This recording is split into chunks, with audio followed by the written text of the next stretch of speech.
একজন মানুষের শরীরে জিন কানেক্টেড হওয়ার কিছু লক্ষণ সম্পর্কে আলোচনা শুনেছিলাম।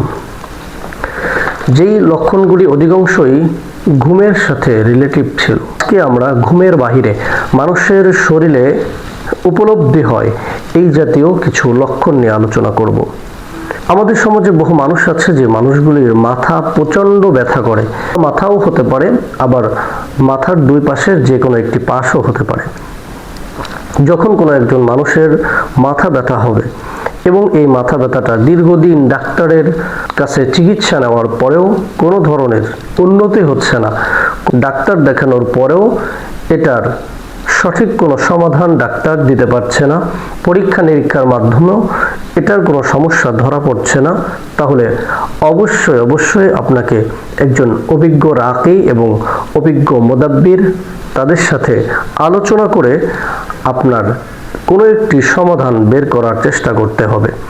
আমাদের অভিজ্ঞতার আলোকে আমরা দেখেছি এমন অসংখ্য রোগীকে যারা দীর্ঘদিন যাবৎ ডাক্তারের ঔষধ খেয়েছে, বিভিন্ন পরীক্ষা নিরীক্ষা করিয়েছে, কিন্তু কোনো কিছুতেই তার কোনো রোগ ধরা পড়ে নাই। বরঞ্চ পরবর্তীতে যখন সে ভালো অভিজ্ঞ মুদাব্বিরের কাছে গিয়েছে তখন দেখা গিয়েছে যে তার শরীরে জিন কানেক্টেড রয়েছে। দ্বিতীয় নাম্বার, ইবাদত বিমুখতা। এক কথায় কোনো ইবাদত বন্দেগী এগুলি করতে মনে না চাওয়া, নামাজ, রোজা, হজ, জাকাত, এক কথায় আমলে সলেহ কোনো কাজ তার করতে ভালো না লাগা। তৃতীয় নাম্বার, মেজাজটা সব সময় বিক্ষিপ্ত থাকা। আমাদের সমাজে বহু পরিবার রয়েছে যেই পরিবারে দেখা যায় স্বামীর মেজাজ সব সময় প্রচণ্ড হট থাকে, স্ত্রীর মেজাজ প্রচণ্ড হট থাকে। একটা মানুষের মেজাজ তো আসলে সব সময় হট থাকতে পারে না, কখনো হট থাকবে, কখনো নরম থাকবে, এটাই স্বাভাবিক। কিন্তু যখন একটা মানুষের মেজাজ অল টাইম সমস্ত সময় গরম থাকে, বিক্ষিপ্ত থাকে, ভালো কথা বললেও তার রাগ হয়, এই জাতীয় আচরণ যখন আপনাদের সাথে কারো সাথে ঘটবে তখন অবশ্যই অভিজ্ঞ রাকি অথবা অভিজ্ঞ মুদাব্বিরের কাছে আপনার যাওয়া আমি মনে করি জরুরি। চতুর্থ নাম্বার, ব্যাপক অলসতা। এক কথায় এই অলসতাটা হচ্ছে এমন যে কোনো কিছুই করতে ভালো লাগে না। আমাদের সমাজে আমরা সাধারণত দেখা যায় যে কখনো কাজ করতে ভালো লাগে, কখনো ভালো লাগে না, এমনটি হয়।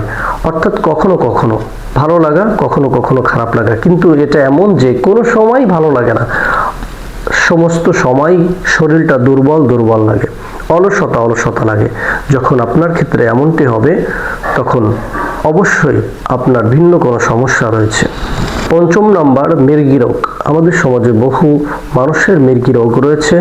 তো এই মৃগী রোগটি বিভিন্ন কারণেই হতে পারে, মাথায় আঘাত লাগার কারণে হতে পারে, আবার জিনগত কারণেও হতে পারে। ষষ্ঠ নাম্বার, আমাদের সমাজে অনেক মানুষ আছে যে মানুষগুলি প্যারালাইজড হয়েছেন। তো এটি এক সাইড হতে পারে, এক হাত হতে পারে, এক আঙ্গুল হতে পারে, শরীরের যে কোনো অঙ্গ প্রত্যঙ্গ হতে পারে।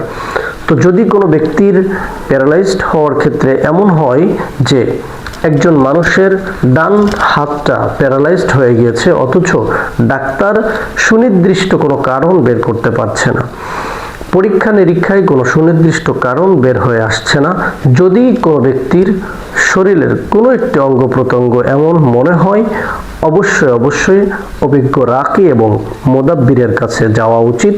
কারণ হলো